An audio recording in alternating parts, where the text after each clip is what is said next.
take blank. Take sound. It's a changing thing because it's me. Now you gotta check the relationships to see if it holds. So take the sky. It's blue because it rained today. You check the relationships, does it hold? But it's always those three parts to a logical statement. They're always there. And those three relationships have to always hold. Okay? So, when we talk, for example, about a death meditation, which we did very briefly at the beginning of class, right? So what? Right? Why does it matter? I mean, early on in Buddhist practice, they talk about it's important to be aware of your death. It's important to live in accordance with the fact that you might die at any time. Right? Why? Because it changes how you live, and it changes what you do with your life. When I was preparing, it was very interesting. When I was preparing for this class last night, and I was reviewing, and so then I woke up this morning, and then I just sort of automatically went into this, right? So, you wake up in the morning and you're laying in bed, and you sort of, before you open your eyes, and you just kind of lay there and you go, today's my last day. What do I want to do with my last day, right? And so then my mind kind of naturally went to the things I want to do when I get out of bed, like around, right? Well, if it's my last day, then I want to do this and this, or I want to have this kind of experience and that kind of experience. And then after sort of thinking about it some more, right, and sort of turning it over and contemplating it some more, I was like, oh, but I'm going to die today. Maybe I should do something for after I'm dead, Maybe I should prepare for death. Maybe I should actually do something today that relates to the fact that I'm dying today, Which is what? I mean, furthermore, dharmically, nothing can help you at the time of death except your spiritual practice, right? And we've talked about that at great length.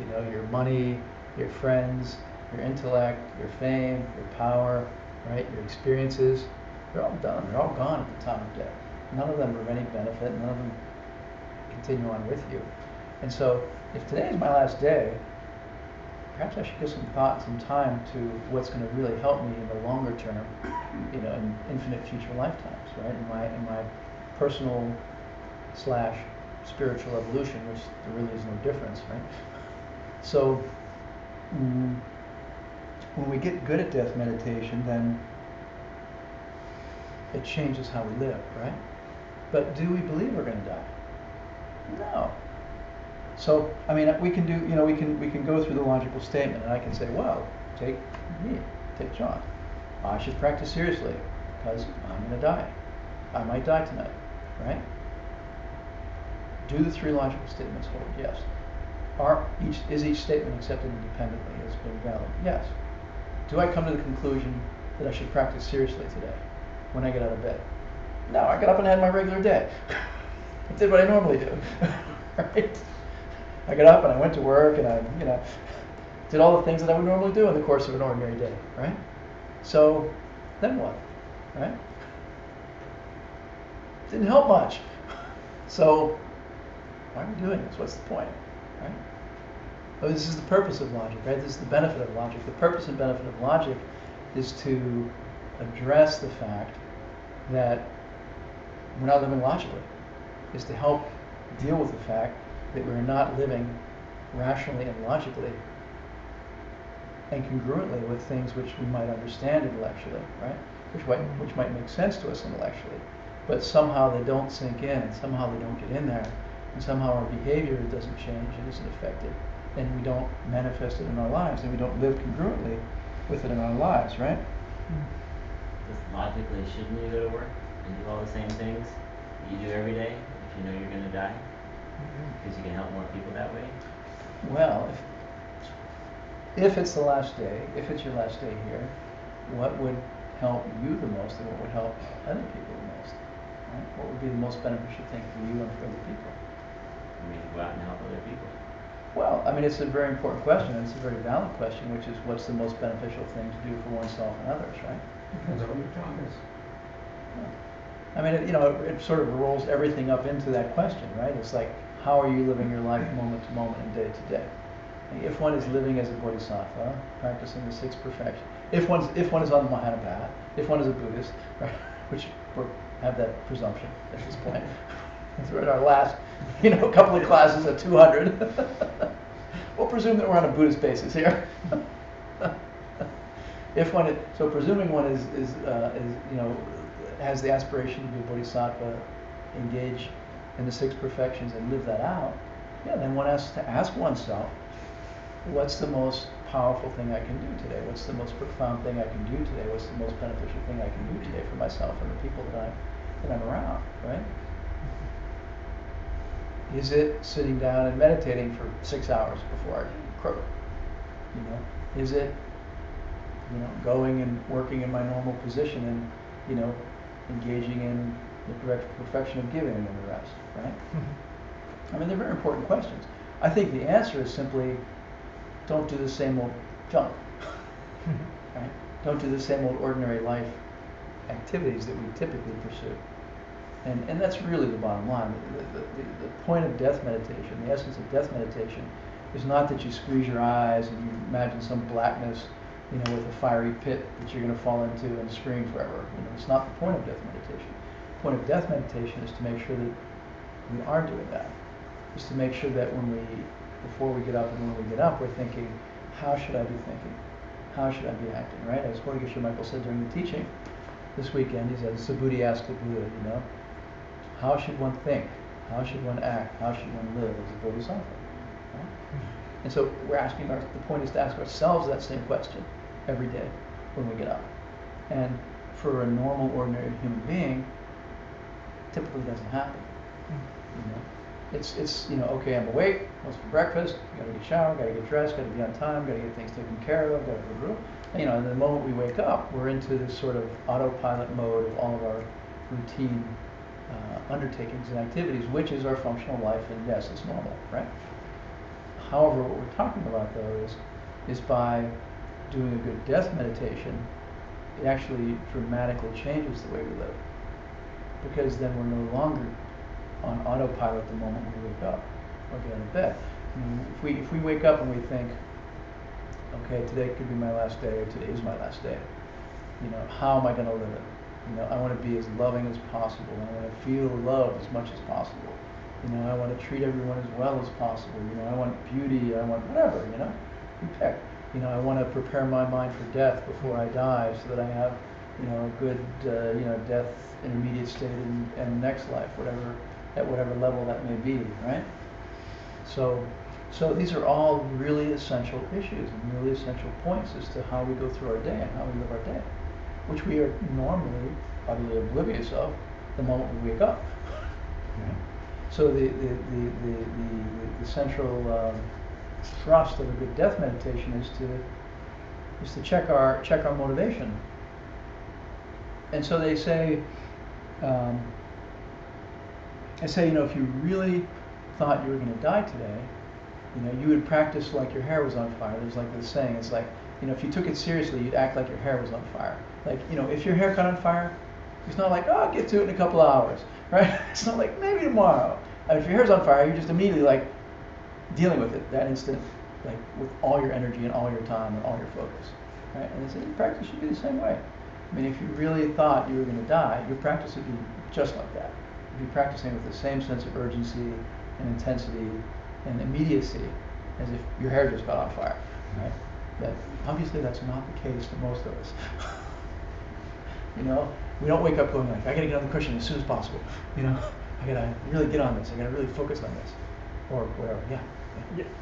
This question is really interesting because one, if we wait for the day of the Olympics to train for the Olympics, our performance will be very poor. Yeah. But if we train for the Olympics 6 years in advance, by the time we get to it, we'll know what to do, even when the pressure is on us. Death is apparently very frightening and very disorienting. So this idea of preparing your mind for a good next life is really hard to do, even when you practice. But I think what you're saying is it inspires us each day to realize we must avoid harmful action, and we must acquire virtue, abundant virtue, every day if we really believe we're going to die and it's imminent. If we believe we have forever, this hair on fire thing won't be inspiring us.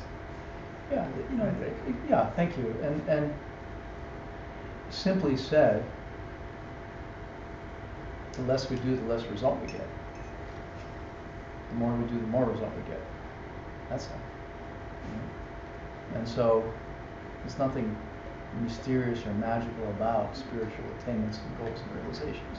Effort in, results out. You know, causes produce results. And so, they're trying to address that here by saying, yes, it's human nature to feel like you're going to live forever, right? But it's not true. You know, you will die, right? And if we wake up and we say, I'm going to die today, you might be wrong today, but one day you'll be right. You will be correct one day. And every day up until then, you'll have lived well, right? In terms of one's personal development, spiritual evolution, personal evolution, whatever you want to call it, right? Just like that. So we're talking about death, for example, and death meditation, for example, as an example of a logical proof which is used to help deal with a spiritual obstacle or to deal with a block in how we think or live or practice, right? And also to help understand something that we wouldn't necessarily accept or understand, right? So there are a couple of different reasons to learn logic, right? And there are two main objects, two classes of objects that give us trouble. One is called a hidden object, and the other is called a deeply hidden object. And we talked about this a little bit last week, right? It's Gokyo and Shinju-Gokyo, right? Hidden objects and deeply hidden objects. So, for example, emptiness is an example of a hidden object, right? So, I mean, what we see around us is obvious reality. The things we see with our eyes, we hear with our ears, that we can taste, that we can touch, right? Those are just obvious, conventional, evident, ordinary, obvious reality. We're not talking about that. So, but then there are things which we cannot see and perceive with our senses, right? Which are hidden, emptiness being an example. And then there's Shinju-Gokyo, which is deeply hidden reality. And you know, karma is an example of deeply hidden reality. Why are the lines on the floor in this pattern and with this shading? And you know, only an enlightened being can perceive the workings of karma and that level of deep causation. So, you know, there are really three levels of reality going on: obvious, hidden, and deeply hidden, and three different sort of levels of beings that can perceive those. You know, we perceive obvious reality, and Arya can perceive hidden reality, emptiness, and only a fully enlightened Buddha can perceive the subtle workings of karma, right? So, there are certain things at our level that we can't see, right?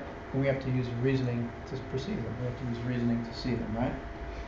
I mean, it's not a big stretch to use reasoning to understand that we're going to die, right? If I say to you, you're going to die, and you're like, well, I mean, you're not going to sit there and say, well, I haven't died yet. How do you know? I mean, you know, we understand that we are going to die. I don't think anyone here has ever met anyone who said, I'm an ordinary human being and I'm not going to die. Yeah. But we don't even need reasoning. By empirical evidence, we see every person has died except the ones who are on their journey But right you now. haven't seen yourself though. Oh yeah. Okay. So there's a deduction there, Right. right? There's a logic there, Uh-huh. right? So it's not a direct perception of you yourself, right? Yes, yes. So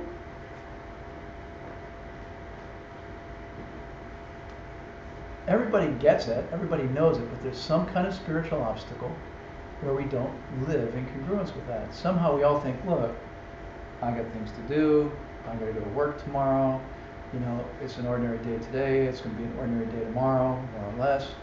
Yeah, I'll get old, and someday when I'm really old, then I'll die. You know, and I got plenty of time. I mean, that's sort of the normal approach and normal thinking, right? We have some kind of obstacle, some kind of mental obstacle, some kind of spiritual obstacle to really feeling the reality that we could die at any moment. I mean, people drop dead of any and all causes, at any and all ages, right? I mean, it is true. We know it. We confirm it. We can see it. It's valid. Nobody will argue that. Nobody will debate that, right? It's not a mystery. But we don't think it applies to us, right? I can't drop dead at any moment. I won't drop dead from any random cause in any second. Not random cause, but I won't drop dead from whatever of any multitudinous causes at any given second. And that's not me. So there's some kind of real deep, profound spiritual obstacle to living in congruence with what we know and we understand at an intellectual level, at a deductive level, or an observational level about our life and everyone around us in our world, right? That's a big problem because we're not living intelligently, spiritually intelligently. We're not living appropriately spiritually because of that obstacle, because of that incongruence, because of that disconnect, right? So if we were really able to get up every morning and feel like today could be or will be my last day, and we just only did the things which are of the utmost importance, or did whatever we're going to do with the absolute proper attitude and motivation, life would radically change in 6 months. 6 months, we'd all be living very different lives, you know? Very different karmic seeds collected and results produced, right? I mean, life would radically change for everyone. Yeah. Wouldn't that impel someone to stop postponing important things and Absolutely. Absolutely. stop putting things off? Absolutely. And what's important is the next question. Right? I mean, that's utterly it, you know? It's like you don't waste time. It's like, I got things that I have to do before I die. And I better get on it. Because you think you have years to go. Yeah, I can do it next week, next year, next month. Absolutely. Exactly it. And so if we're educated spiritual practitioners, and if we feel like I haven't got a lot of time, I got to hop on it and get this stuff done fast. Well, what's your top priority? That's what, you know, I mean, it's just human behavior. You hit your top priority first, right? Whatever it is.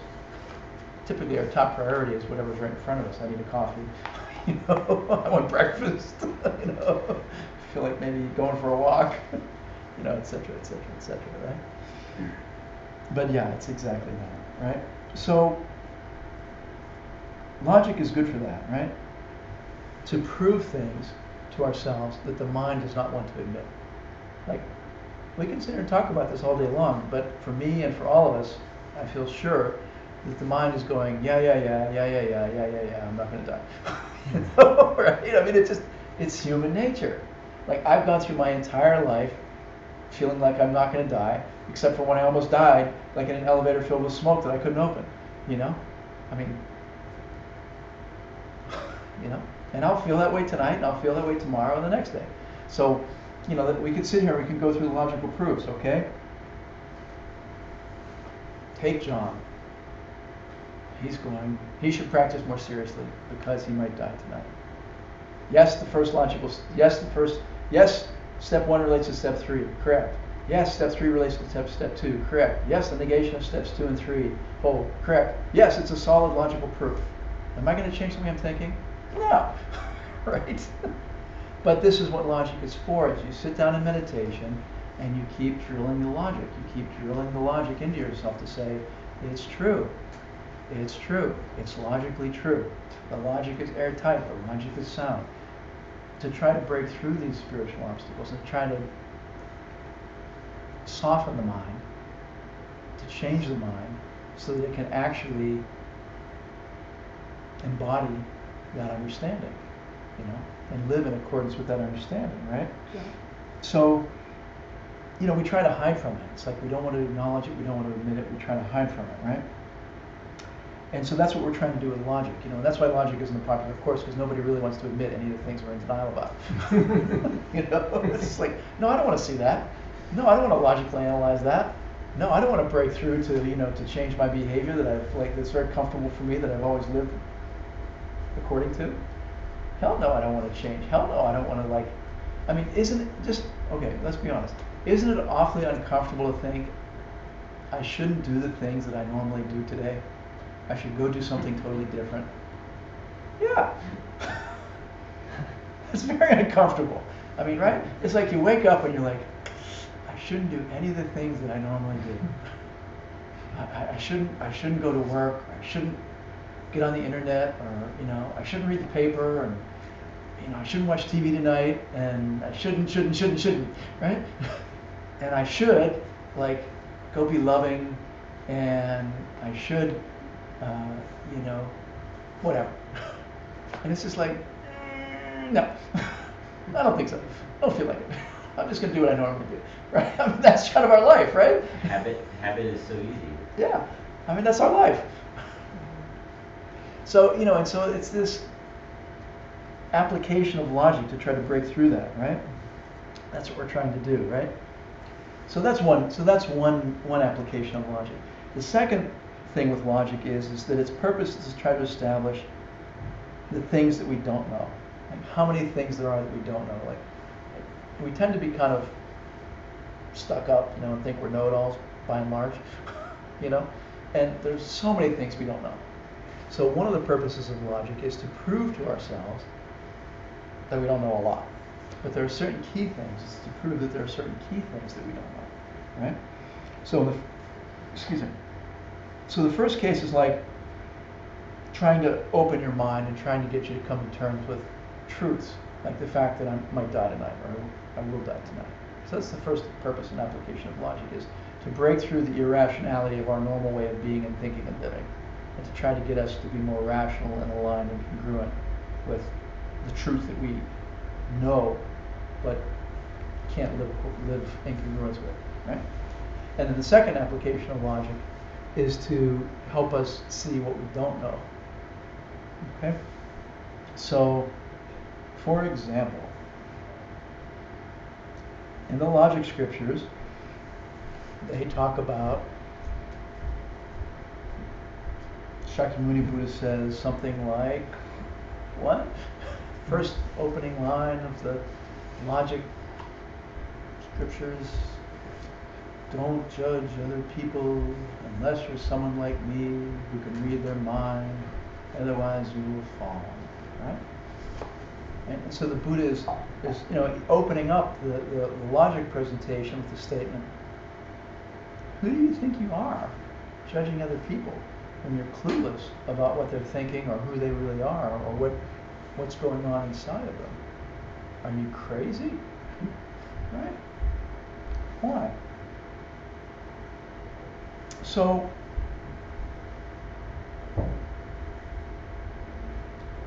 tonight we're going to talk about proving negative things. And so this gets a little more deeply into logic and it ties into this. All right? So there are two ways to prove that something is negative. Okay? And it relates to what we don't know. And then we'll go further down the rabbit hole into it, analyzing other negative things. All right? So, sorry to do this, but we have to. It's logic. So, here we go. So, there are two ways to prove something negative. Okay? And all negative things are divided into those which are imperceptible to a particular person. For example, if you're an ordinary person, you can't see the pretas, the hungry ghosts in this room. Okay? So that's the absence of something. That's a negative thing. You can't perceive, an ordinary person cannot perceive the hungry ghosts in this room. Okay? And so the other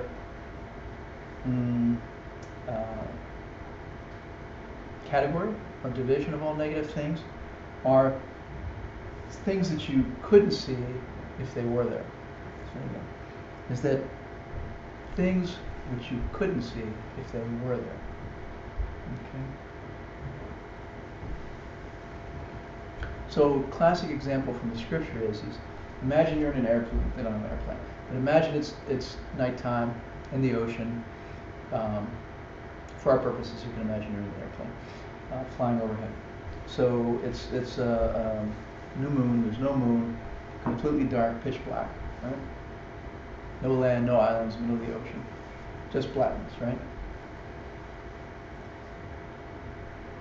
You can't see the smoke from the fire on the ocean. Is there smoke? Could there be smoke? Could there be a fire on the ocean? And could there be smoke from the fire on the ocean? No. But even if it were there, you couldn't see it because it's a pitch black night. and you wouldn't be able to see anything in a pitch. You wouldn't be able to see smoke in a pitch black night, right? So there's a category of things which, even if it was there, you couldn't see it, right? Which is not to say that it is there. If it were there, you wouldn't be able to perceive. Okay? Just This is roll. the definition of negative things? There's two divisions of negative things. Okay?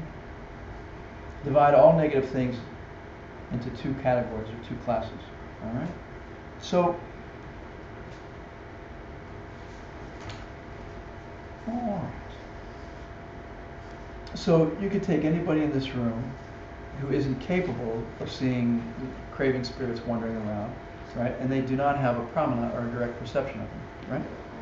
So that's one example. And so that's said to be a proof of the absence of something. All right? What does negative mean? Listen, so if we're talking about proving a negative, what does a negative mean? Negative means that there's an object which is perceived by excluding something else. Okay? You exclude something else to perceive the object, right? You think about it. Right? An object which your mind perceives by excluding something else. Like, for example, I don't know. To call this a phone, you exclude everything else to conclude that it's a phone. Okay? Right. So, why do we care? Right? Lord Buddha said that one of the most important applications of logic is to prove that you don't know what the person sitting next to you is thinking, or what motivates them, or who they are, or what's going on for them, so that you don't judge them and that you can't judge other people, right? It could be that everyone around us is an enlightened being. There are millions and millions of enlightened beings who can emanate countless bodies and countless forms, countless planets and countless realms, right? For all we know, everyone around us is an enlightened being, right? And yet, we meet somebody for 10 seconds and we know what they should and shouldn't be doing, right? Whether they're stupid or smart, you know? Ignorant or lazy or whatever it might be, right? So, I mean, you think like, well, they're ugly, they can't be enlightened. You know, they're poor, they can't be enlightened. You know, they got bad fashion sense, they can't be enlightened. You know, they like a homeless person, they are a homeless person, they can't be enlightened, right? I mean, these are all snap judgments, snap decisions and conclusions we make that says, you know, I can conclude who they are and what they are based upon the little bit of information that I have. And so one of the important purposes of logic that the Buddha is emphasizing is, are you crazy? You know, you're judging other people based on what? Are you reading their mind? Do you know, exactly what's happening? I mean, 10 seconds of information is enough to make a judgment, and to decide who they are and what they are, and then to relate to them. And, I mean, so what if you judge them? Well, you relate to them based upon that. You interact with them based upon that. You generate karma based upon that. Every thought is generating mental karma, right? And unfortunately, most judgments are negative. Right? Sadly. So that's one very important application of logic, is to prove to yourself what you don't know, right? So, another logical statement. Take John, right? He shouldn't judge anyone else because he can't read their mind, right? So again, let's go through the three. That's a logical statement, a logical proof. Can whomever I'm addressing accept all three lines? Yes, they accept that I'm John, right? I shouldn't judge other people. Can somebody accept that? Yeah, okay, I can accept you shouldn't judge other people. Isn't that what we're proving? Well, it's a statement. You shouldn't judge other people. I mean, is somebody going to say it's not true that you shouldn't judge other people? They might, but they're not going to argue on its face that it's a false statement. You see, like saying the sun is green, right? Or dogs live under the water, or something else, or somebody will be like, well, that's not true. I know that's not true. So it's something which it's a statement which can be accepted. And then the last statement, I can't read people's minds. Yeah, okay, I accept you can't read people's minds. Okay, so each individual statement is acceptable, right? And then, does number one hold with number 3. John can't read people's minds. Yes, I can't read people's minds. It's true. Does number 3 relate to number 2? I can't read people's minds, and I shouldn't judge people. Yes, that holds. Right? If I negate number 2 and negate number 3, does it still hold? If I can read people's minds, I can judge people. Yeah, that's okay. So it's a tight logical proof. It's a tight logical statement. Okay. So another application of logic, okay, is to show that is valid. All right. So we checked it out. So am I going to stop judging? No. Right. However, if I keep doing this and I keep retraining myself, I mean, why go through the logic? How do you rehabituate anything? I mean, how do you rehabituate any behavior? How do you change a habit? How do you create a new habit? Yeah, it's through repetition. Yeah, didn't you teach us this a long time ago? Isn't it something Probably. we meditate? First we believe it, then we think on it, then we meditate. I forget what the 4 steps were before you actually. Well, it's listening, Yeah. contemplation, and meditation. Just cognitive behavior. Discognitive? Cognitive behavior. Say it again. Cognitive behavior. I don't know what you mean. It's I guess. That, yeah, Yes. that's what it is. It's, It's psychotherapy. It's like psychotherapy. Well, and it's based on the nature of the mind, Change our right? habits. Changing habits, Yeah. through recognizing them. Yeah, and awareness, and conscious choice, and effort, diligence, and saying, this is what I have been doing.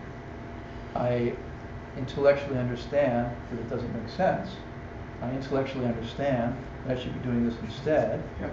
But I got this habit, I can't stop doing it. Right? Therefore, let me continue to remind myself intellectually, logically, mentally how I'm meant to be, how I want to be, what I aspire to be, and let me just keep burning a new groove. Right? Yeah, exactly. And that's the point of logic, is you sit down on the cushion, or you're walking around, or you're lying on the couch doing your logical analysis, and you go like, yep, I don't know squat about anybody around me, I mean, I remember in 3 retreat teaching, Geshe Michael said, it's like bubbles, it's like, our lives are like bubbles, like 2 bubbles, 2 people are like 2 bubbles that come together and a small point touches for a moment. And that's all you know. All you know is the little point of contact, and you miss the whole rest of the content of the bubble. I thought that was very beautiful. But even when we're married? Hmm? Even when we're married? Maybe the bubbles press together a little bit. But do you know what the other person is thinking? Not usually. Really? Not really. So, the metaphor is so beautiful because you're getting the surfaces touching, right? You're not getting the insides touching, right? And so much of the whole history of what's behind it, right? And around it. God, I think that's very beautiful. So, that's the point of logic is you say, okay, I understand. I know almost nothing about anyone, and I shouldn't be judging them because for all I know, they're an enlightened being. For all I know, they have great bodhisattva motivation, and here I'm going, what a schmuck, what an idiot, how stupid, It's like, not good, right? Not the way to live, not the way to spiritually evolve, right? Especially since it's just fiction. I mean, it's just stuff we're making up. It's our own afflictions that we're running. We're talking to ourselves based upon nothing, based upon knowing nothing. It's crazy.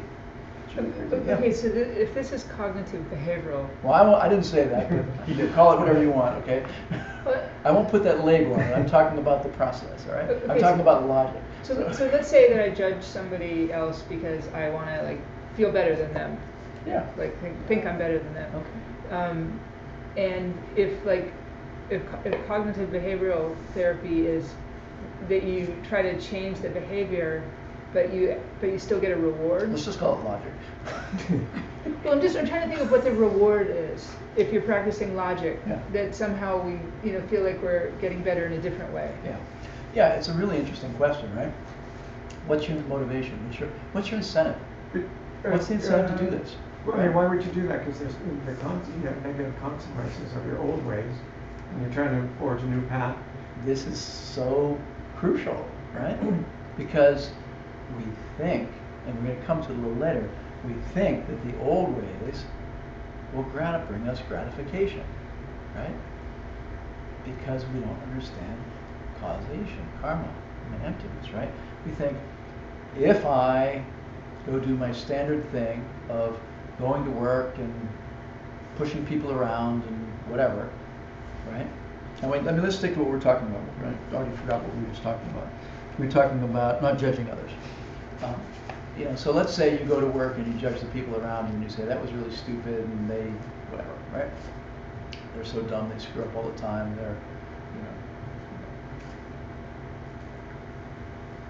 So yeah, there's some kind of apparent payoff to that. I feel better about myself, right? I feel superior. I feel like I'm a better performer at work. Whatever is going on, right?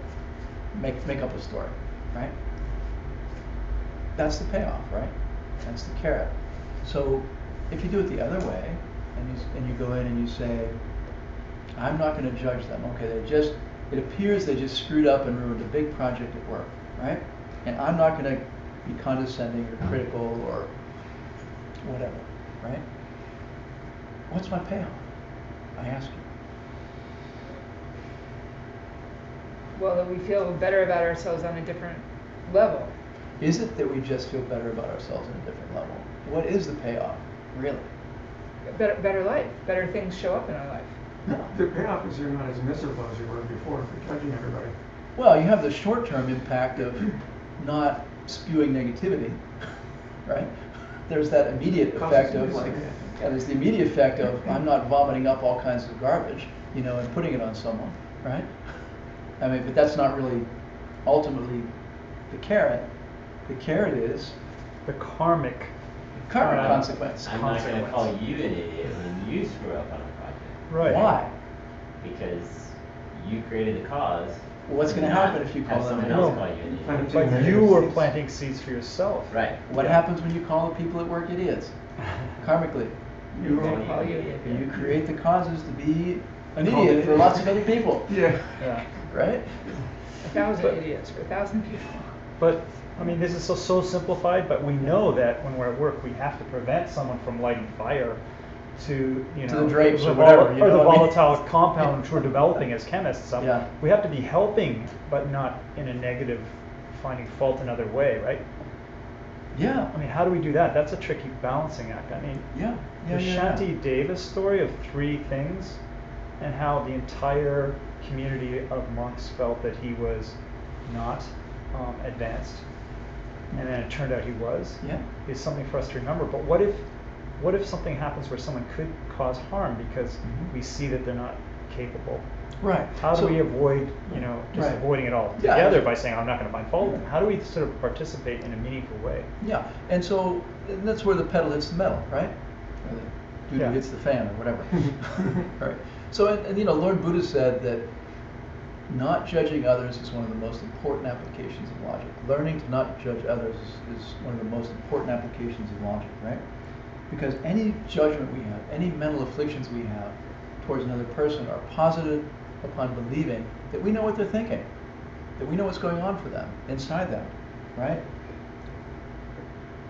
So, what if you see violence being done by one person to another? What if you see the man, tackle a woman and throw her down and grab her purse, right? What do? Well, of course, you try to help, right? I mean, is it wrong? Does it appear to be wrong that someone grabs someone and that a man grabs a woman, throws her down, and takes her purse? Curious. Yeah, absolutely, right? Should one go and try to help the woman? Yeah. Do you know what the man's thinking, and do you know what's really going on? No. He could be an FBI agent tackling a terrorist who's got a detonator and a nuclear device in her purse. We've got no freaking clue, right? So, it's very important to make the distinction between what appears to us as our world and our experiences and saying, it appears to me that someone is being harmed. I have to go help. It appears to me that something inappropriate is happening. I have to go do something about it, right? What do I think about the other people while I'm doing it? How do I relate to the other people while I'm doing that? Do I judge them? Do I say, that's a bad man attacking that woman? No, that's judging them, right? It has to be approached from the perspective of, I don't know what their motivation is. It could be a holy being, who's been waiting like 30 years, for this one event to come about so they can teach a critical, pivotal lesson for that person in their spiritual evolution. We have no clue. No clue whatsoever, But we think we do, right? Right? So based upon what I know, I have to act. And I can't be sure what anybody's thinking. I can't be sure what's going on behind the scenes at all, right? I don't know what's in any of those players' minds. Life's a stage, right? The players are acting out their parts, and I have to act out my part.